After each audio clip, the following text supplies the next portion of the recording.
Job security meant everything to my educated dad. Learning meant everything to my rich dad.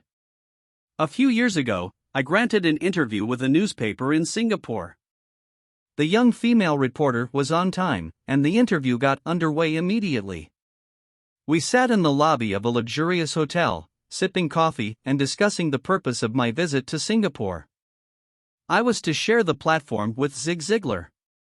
He was speaking on motivation, and I was speaking on the secrets of the rich.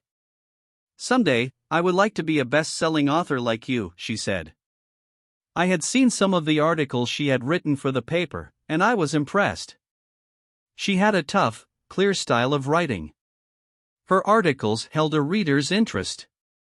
"You have a great style," I said in reply. "What holds you back from achieving your dream?" "My work does not seem to go anywhere," she said quietly. "Everyone says that my novels are excellent, but nothing happens. So I keep my job with the paper. At least it pays the bills. Do you have any suggestions?" "Yes, I do," I said brightly. "A friend of mine here in Singapore runs a school that trains people to sell. He runs sales training courses for many of the top corporations here in Singapore, and I think attending one of his courses would greatly enhance your career." She stiffened. "Are you saying I should go to school to learn to sell?" I nodded. "You aren't serious, are you?" Again, I nodded. "What is wrong with that?" I was now backpedaling. She was offended by something, and now I was wishing I had not said anything. In my attempt to be helpful, I found myself defending my suggestion. "I have a master's degree in English literature. Why would I go to school to learn to be a salesperson? I am a professional. I went to school to be trained in a profession so I would not have to be a salesperson. I hate salespeople. All they want is money. So tell me why I should study sales?" She was packing her briefcase. The interview was over. On the coffee table sat a copy of an earlier best-selling book I wrote. I picked it up as well as the notes she had jotted down on her legal pad. "Do you see this?"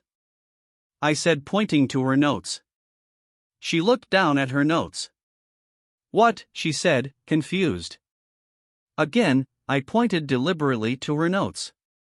On her pad she had written, "Robert Kiyosaki, best-selling author." "It says best-selling author, not best-writing author," I said quietly. Her eyes widened. "I am a terrible writer," I said.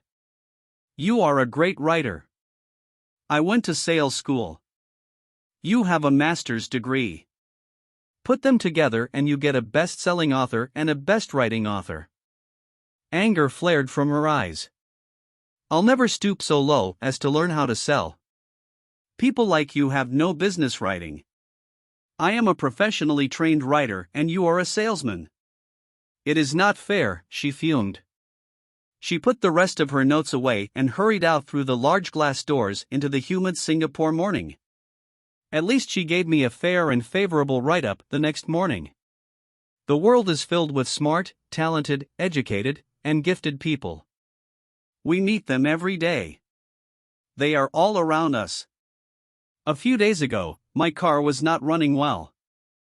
I pulled into a garage, and the young mechanic had it fixed in just a few minutes. He knew what was wrong by simply listening to the engine. I was amazed. I am constantly shocked at how little talented people earn. I have met brilliant, highly educated people who earn less than $20,000 a year.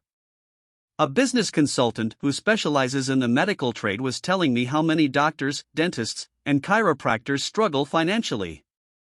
All this time, I thought that when they graduated, the dollars would pour in. It was this business consultant who gave me the phrase, "They are one skill away from great wealth." What this phrase means is that most people need only to learn and master one more skill and their income would jump exponentially.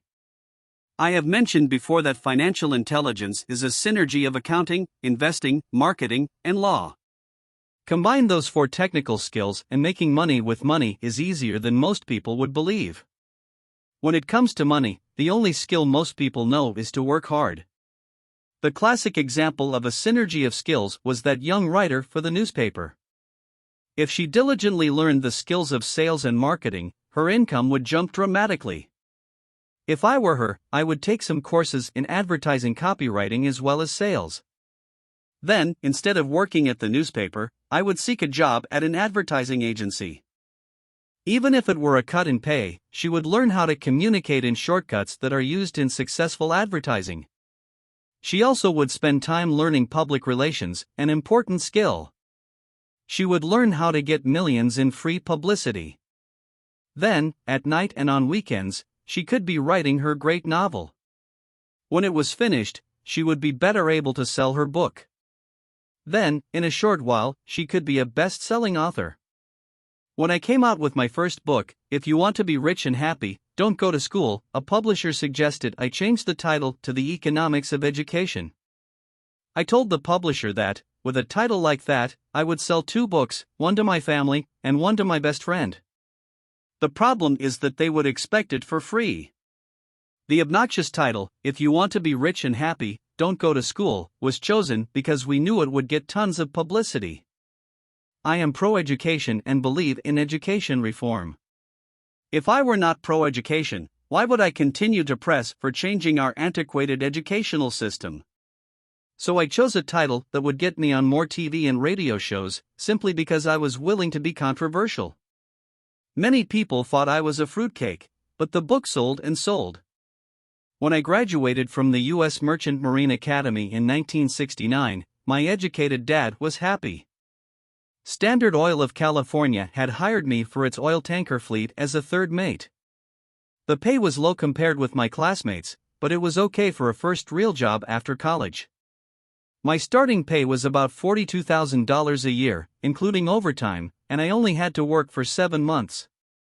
I had 5 months of vacation. If I had wanted to, I could have taken the run to Vietnam with a subsidiary shipping company and easily doubled my pay instead of taking 5 months of vacation. I had a great career ahead of me, yet I resigned after 6 months with the company and joined the Marine Corps to learn how to fly. My educated dad was devastated. Rich Dad congratulated me. In school and in the workplace, the popular opinion is the idea of specialization, that is, in order to make more money or get promoted, you need to specialize. That is why medical doctors immediately begin to seek a specialty such as orthopedics or pediatrics. The same is true for accountants, architects, lawyers, pilots, and others. My educated dad believed in the same dogma. That is why he was thrilled when he eventually achieved his doctorate. He often admitted that schools reward people who study more and more about less and less. Rich Dad encouraged me to do exactly the opposite. You want to know a little about a lot, was his suggestion. That is why for years I worked in different areas of his companies. For a while, I worked in his accounting department. Although I would probably never have been an accountant, he wanted me to learn via osmosis. Rich Dad knew I would pick up jargon and a sense of what is important and what is not. I also worked as a busboy and construction worker as well as in sales, reservations, and marketing. He was grooming Mike and me. That is why he insisted we sit in on the meetings with his bankers, lawyers, accountants, and brokers. He wanted us to know a little about every aspect of his empire. When I quit my high-paying job with Standard Oil, my educated dad had a heart-to-heart talk with me. He was bewildered. He could not understand my decision to resign from a career that offered high pay, great benefits, lots of time off, and opportunity for promotion. When he asked me one evening, "Why did you quit?"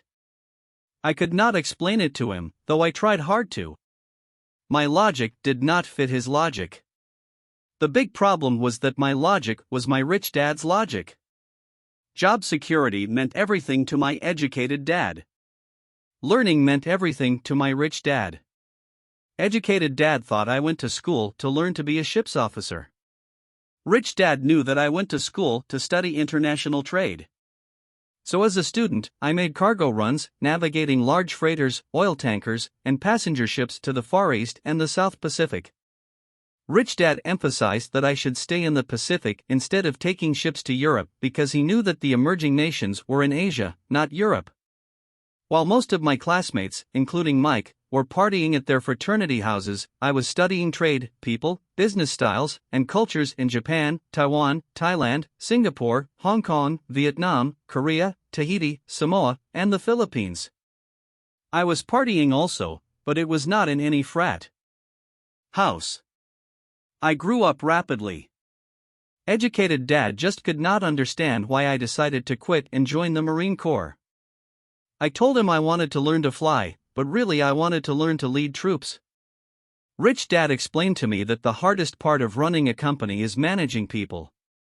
He had spent 3 years in the Army. My educated dad was draft exempt. Rich Dad valued learning to lead men into dangerous situations.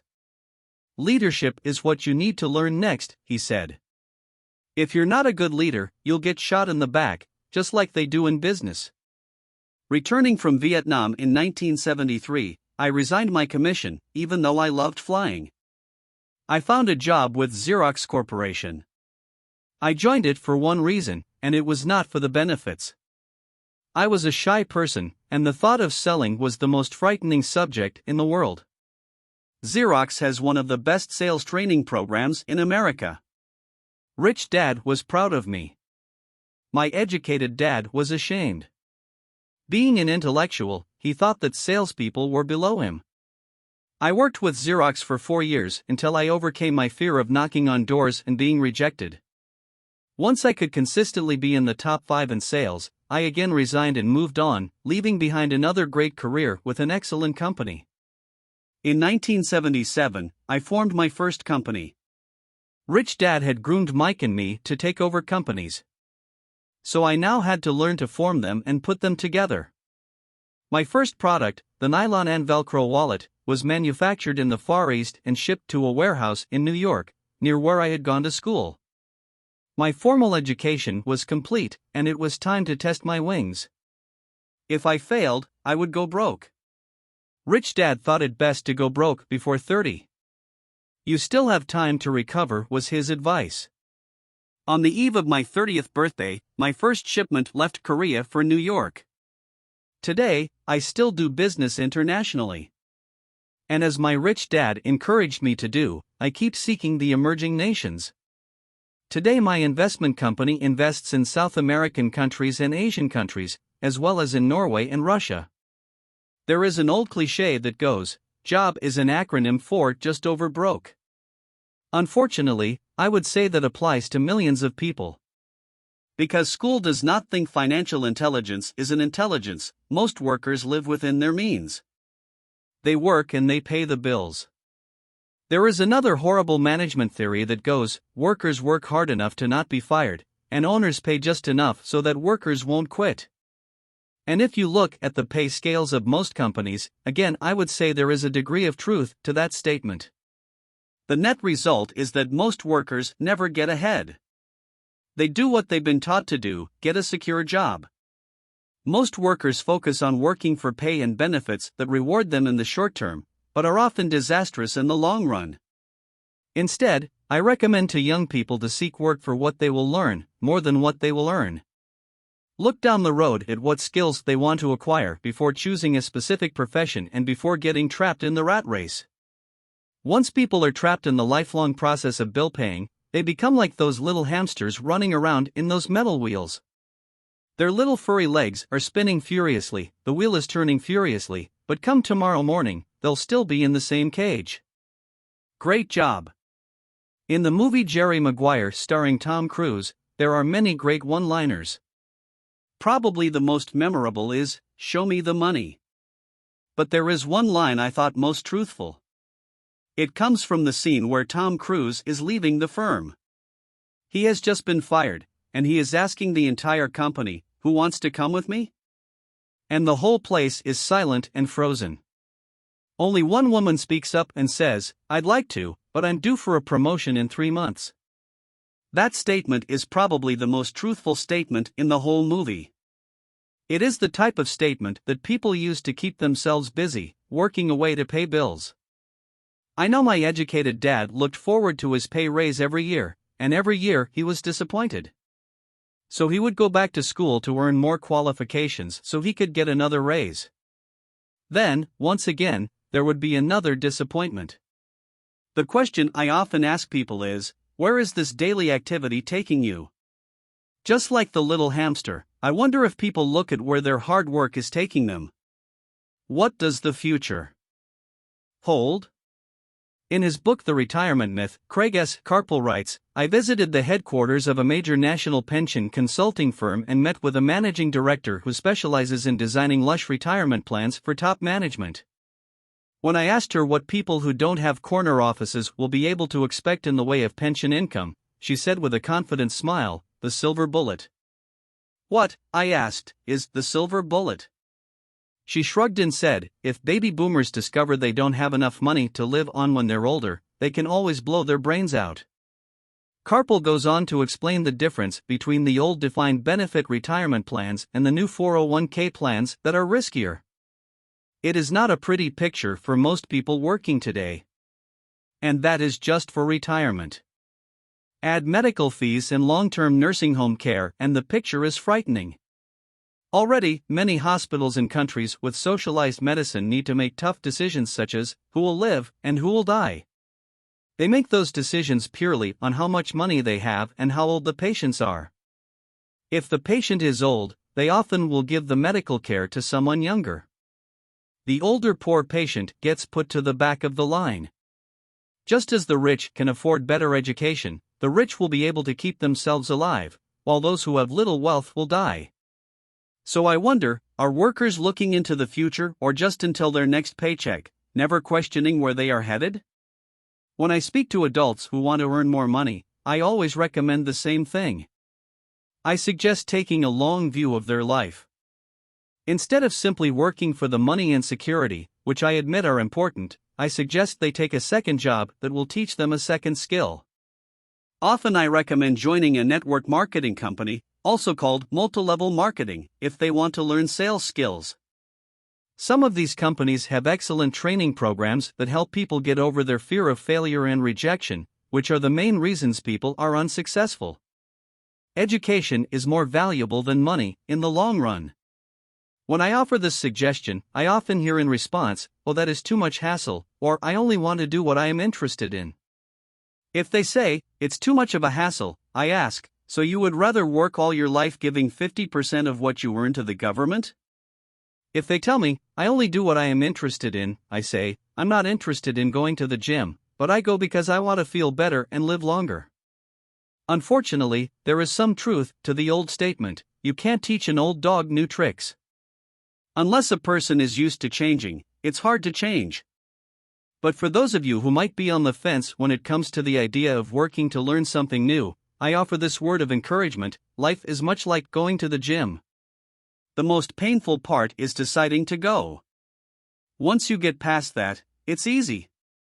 There have been many days I have dreaded going to the gym, but once I am there and in motion, it is a pleasure. After the workout is over, I am always glad I talked myself into going. If you are unwilling to work to learn something new and instead insist on becoming highly specialized within your field, make sure the company you work for is unionized. Labor unions are designed to protect specialists. My educated dad, after falling from grace with the governor, became the head of the teachers' union in Hawaii. He told me that it was the hardest job he ever held. My rich dad, on the other hand, spent his life doing his best to keep his companies from becoming unionized. He was successful. Although the unions came close, Rich Dad was always able to fight them off. Personally, I take no sides because I can see the need for and the benefits of both sides. If you do as school recommends, become highly specialized. Then seek union protection. For example, had I continued with my flying career, I would have sought a company that had a strong pilots' union. Why? Because my life would be dedicated to learning a skill that was valuable in only one industry. If I were pushed out of that industry, my life skills would not be as valuable to another industry. A displaced senior pilot with 100,000 hours of heavy airline transport time, earning $150,000 a year, would have a hard time finding an equivalent high-paying job teaching in school. Skills do not necessarily transfer from industry to industry. Skills the pilots are paid for in the airline industry are not as important in, say, the school system. The same is true even for doctors today. With all the changes in medicine, many medical specialists are needing to conform to medical organizations such as HMOs. School teachers definitely need to be union members. Today in America, the teachers' union is the largest and the richest labor union of all. The NEA, the National Education Association, has tremendous political clout. Teachers need the protection of their union because their skills are also of limited value to an industry outside of education. So the rule of thumb is, highly specialized, then unionize. It's the smart thing to do. When I ask the classes I teach, how many of you can cook a better hamburger than McDonald's, almost all the students raise their hands. I then ask, so if most of you can cook a better hamburger, how come McDonald's makes more money than you? The answer is obvious: McDonald's is excellent at business systems. The reason so many talented people are poor is because they focus on building a better hamburger and know little to nothing about business systems. A friend of mine in Hawaii is a great artist. He makes a sizable amount of money. One day his mother's attorney called to tell him that she had left him $35,000. That is what was left of her estate after the attorney and the government took their shares. Immediately, he saw an opportunity to increase his business by using some of this money to advertise. 2 months later, his first four-color, full-page ad appeared in an expensive magazine that targeted the very rich. The ad ran for 3 months. He received no replies from the ad, and all of his inheritance is now gone. He now wants to sue the magazine for misrepresentation. This is a common case of someone who can build a beautiful hamburger, but knows little about business. When I asked him what he learned, his only reply was, advertising salespeople are crooks. I then asked him if he would be willing to take a course in sales and a course in direct marketing. His reply, I don't have the time, and I don't want to waste my money. The world is filled with talented poor people.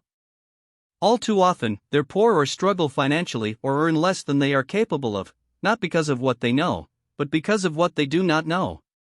They focus on perfecting their skills at building a better hamburger rather than the skills of selling and delivering the hamburger. Maybe McDonald's does not make the best hamburger, but they are the best at selling and delivering a basic average burger. Poor dad wanted me to specialize. That was his view on how to be paid more. Even after being told by the governor of Hawaii that he could no longer work in state government, my educated dad continued to encourage me to get specialized.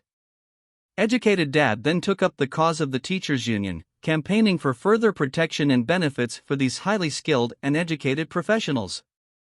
We argued often, but I know he never agreed that overspecialization is what caused the need for union protection. He never understood that the more specialized you become, the more you are trapped and dependent on that specialty. Rich Dad advised that Mike and I groom ourselves. Many corporations do the same thing. They find a young bright student just out of business school and begin grooming that person to someday take over the company.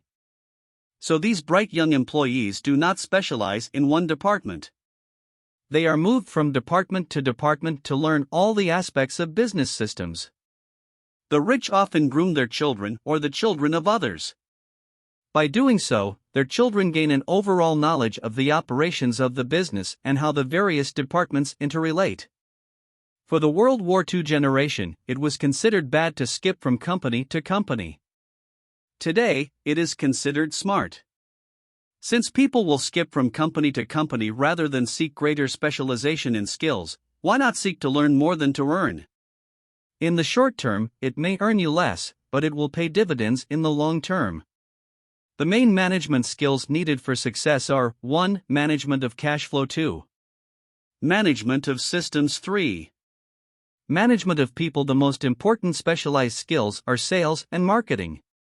The ability to sell, to communicate to another human being, be it a customer, employee, boss, spouse, or child, is the base skill of personal success. Communication skills such as writing, speaking, and negotiating are crucial to a life of success. These are skills I work on constantly, attending courses or buying educational resources to expand my knowledge. As I have mentioned, my educated dad worked harder and harder the more competent he became. He also became more trapped the more specialized he got.